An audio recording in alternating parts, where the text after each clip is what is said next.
Hello everybody, Jimmy here.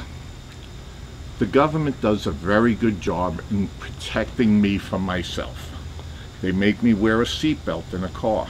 They make me wear a helmet on my motorcycle.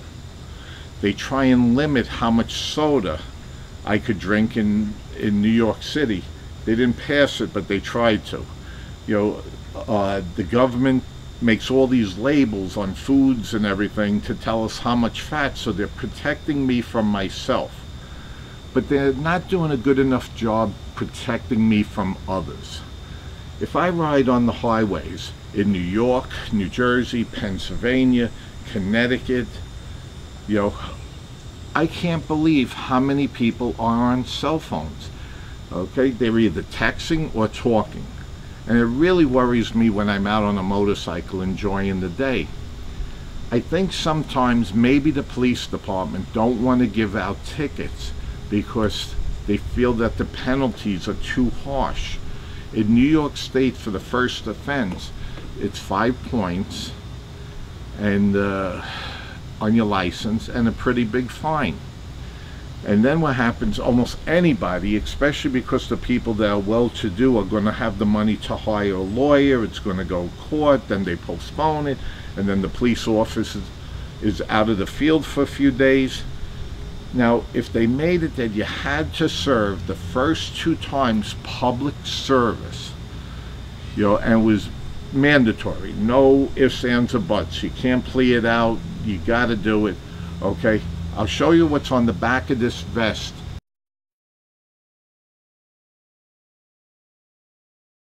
Which you should have to walk around maybe the municipal building of the town or the city with this vest on so people know what you did. Maybe a little public embarrassment is what you need to get the people to stop using the cell phones and texting. Now, what happens is that, while it's a crime, how many extra hours a year do you spend in traffic because probably somebody was texting or on their cell phone? And I'm sure commuting all the time you see those little fender benders. Somebody looks up, they jam on their brakes right away, okay, but they tap the car in front. It's taken a lot of money from the police departments, to show up at those little accidents. But it's also taken a lot out of you and me. One of the most things that most of us don't have, time. And we can't replace that. So maybe if the first few times the penalty, at least the way I see it, would fit the crime, a little public embarrassment, whether you're rich or poor, I think that would do a good thing. So if you agree with me, I think you should get in touch with your public officials about changing the law in the state.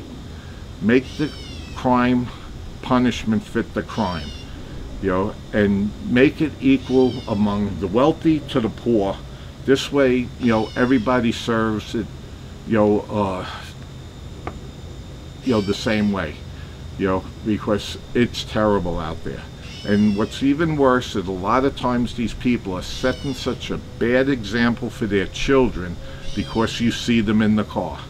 Before we had cell phones and things, and before we had answering machines, I don't know, people still got by. If somebody died, you just waited till they got in contact with you. Can't be anything that urgent that you're putting other people's lives at risk by you being on the cell phone while texting or talking. I'll talk to you all soon. Look at the back of the vest. Let me know what you think. Bye now, Jimmy.